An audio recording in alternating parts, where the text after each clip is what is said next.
بھارت کی طرف سے یہ کہا گیا، ان کے نیوی کے ہیڈ کی طرف سے، نیوی کے چیف کی طرف سے یہ باقاعدہ اعلان کیا گیا کہ بھارتی نیوی کی طرف سے 4 جہاز گئے ہیں، صومالیہ کے قریب سمندر میں گئے ہیں۔ وہاں پہ یہ پتہ چلا تھا کہ لائبیرین جہاز کو اغوا کیا گیا ہے، یرغمال بنایا گیا ہے، تو اس کو چھڑانے کے لیے بھارت نے اپنے 4 نیوی کے جہاز بھیجے۔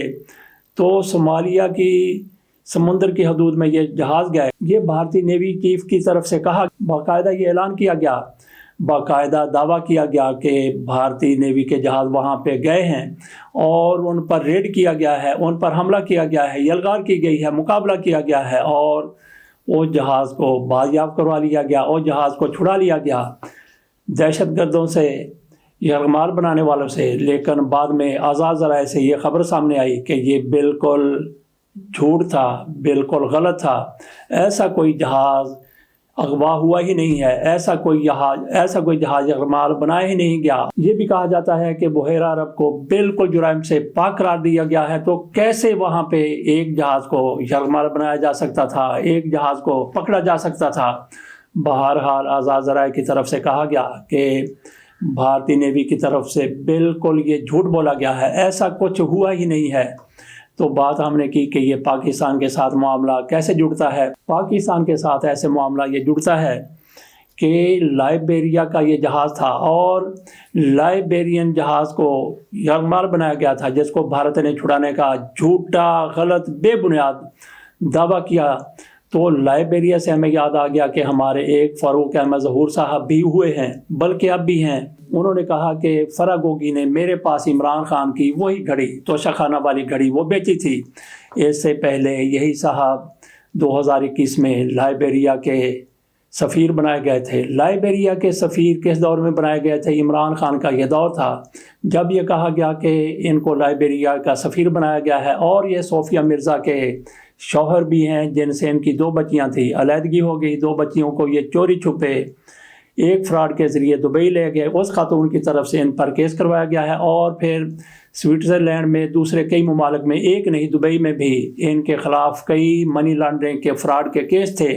تو انہی کیسز کی بنا پر ان کے ریڈ وارنٹ جاری ہوئے اور پاکستان میں ان کا نام ECL پر شامل تھا۔ اس کے باوجود بھی یہ شخص پاکستان میں 2 درجن مرتبہ آیا اور چلا گیا، لیکن 2021 میں جب یہ پتہ چلا کہ یہ شخص پاکستان میں موجود ہے، اس کی جب گرفتاری کی کوشش ہونے لگی، تو اس کی طرف سے لاہور ہائی کورٹ میں جناب شجاعت علی خان صاحب کی عدالت میں یہ معاملہ لے جایا گیا کہ جناب اس کو تو لائبیریا کا سفیر بنا دیا گیا ہے، عمران خان کی حکومت تھی، تو لائبیریا کا اس شخص کو کیسے سفیر لگا دیا گیا؟ ایسا شخص جس کا ریڈ وارنٹس میں نام ہے اور جس کا پاکستان سے باہر نہیں جا سکتا، ECL میں نام ہے۔ بہرحال شجاعت علی خان صاحب کے پاس یہ معاملہ گیا، انہوں نے کہا ایک شخص جس کو حکومت پاکستان کی طرف سے لائبیریا کا یا کسی بھی ملک کا جب سفیر بنا دیا گیا ہے، تو کس طرح اس کا نام ECL پر ہو سکتا ہے اور کس طرح اس کے ریڈ وارنٹ برقرار رہ سکتے ہیں؟ تو شجاعت علی خان صاحب کی طرف سے باقاعدہ یہ حکم جاری کیا گیا کہ اس بندے کو پاکستان سے باہر جانے دیا جائے۔ اللہ بہتر جانتا ہے کہ اس نے وہ سند کہاں سے لے لی، کیسے نوٹیفیکیشن لے لیا کہ یہ لائبیریا کا سفیر بن چکا ہے، اور شجاعت علی خان صاحب کی طرف سے اس کو پاکستان سے باہر جانے کی اجازت دے دی گئی۔ اس کے بعد پتہ چلا کہ یہ بندہ تو فراڈیا ہے، مفرور ہے، اشتہاری ہے، اس طرح کے یہ کارنامے انجام دیتا رہا ہے، لیکن یہ پاکستان سے باہر جا چکا تھا۔ اور پھر اس کو استعمال کیا گیا عمران خان کے حوالے سے، گھڑی کے حوالے سے۔ اس نے کہا کہ میں نے وہ گھڑی فراگوگی سے دبئی میں خریدی ہے، جبکہ اس گھڑی کا سودا اسلام آباد میں ہوا۔ بہرحال بات ہم کر رہے تھے کہ کس طرح سے بھارتی قزاقی ڈرامہ بے نقاب ہوا اور اس کا کسی نہ کسی ذریعے سے پاکستان کے ساتھ تعلق بنتا ہے۔ بات ہم نے شروع کی تھی عمر حمید صاحب سے کہ وہ بندہ بیمار تھا، تو اس کو کس طرح سے ایکسٹینشن دے دی گئی اور اب اس کے استعفے کی بات ہو رہی ہے۔ اسی طرح سے جج ابو الحسنات جو عمران خان کے کیس کی سائفر کی سماعت کر رہے ہیں، ان کے بارے میں پتہ چلا ہے کہ ان کی طبیعت بھی بہت زیادہ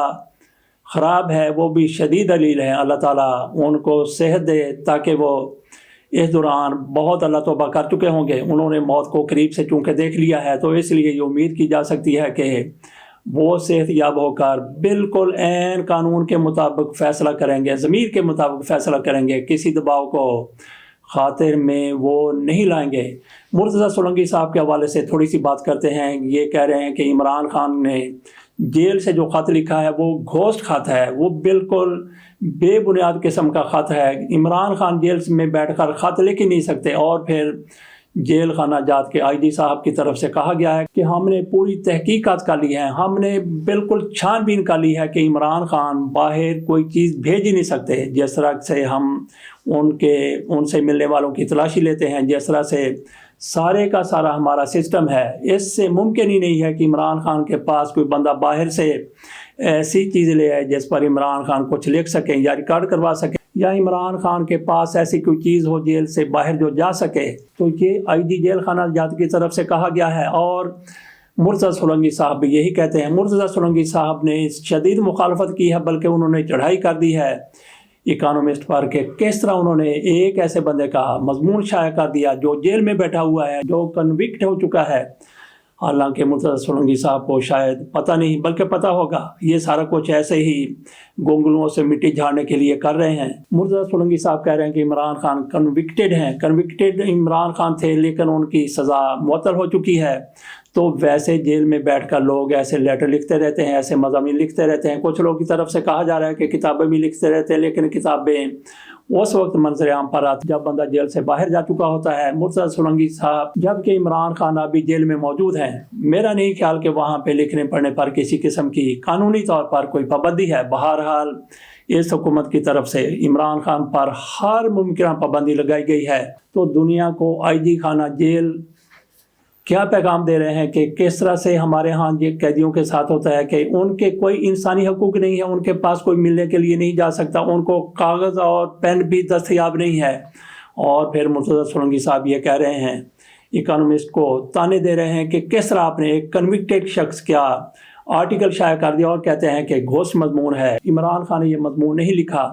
عمران خان نے اس میں صرف 3 باتیں کی ہیں۔ ایک تو انہوں نے کہا ہے کہ 9 مئی کا ایسے ہی ہمارے اوپر ڈالا جا رہا ہے۔ دوسرا انہوں نے سائفر کے حوالے سے بات کی ہے۔ تیسرا انہوں نے انتخابات میں خود کو دور رکھنے کے حوالے سے حکومتی کوششوں کی بات کی ہے، سازشوں کی بات کی ہے۔ یہ 3 باتیں عمران خان کی طرف سے خصوصی طور پر کی گئی ہیں۔ مرتضیٰ سولنگی صاحب جس طرح سے یہ بات کر رہے ہیں کہ اکانومسٹ کو یہ مضمون نہیں چھاپنا چاہیے تھا، یہ کیسی بات کر رہے ہیں مرتضیٰ سولنگی صاحب؟ یہ خود کو اپنے آپ کو ایکسپوز کر رہے ہیں۔ ان کے پاس جس طرح سے بھی مضمون پہنچ گیا، یہ کہتے ہیں کہ گھوسٹ مضمون ہے، تو کیا پھر مضمون جناب سولنگی صاحب آپ نے لکھا ہے؟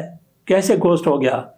عمران خان نے مضمون لکھا ہے یا نہیں لکھا؟ اکانومسٹ میں وہ مضمون شائع ہو گیا، اور اکانومسٹ کا یہ دعویٰ ہے کہ ہمارے کہنے پر، ہماری انویٹیشن پر عمران خان نے یہ مضمون لکھا ہے۔ تو کیسے انویٹیشن عمران خان تک اندر پہنچی، اور کیسے عمران خان نے یہ آرٹیکل لکھ دیا؟ یہ ایک مسٹری ہے، اسرار ہے۔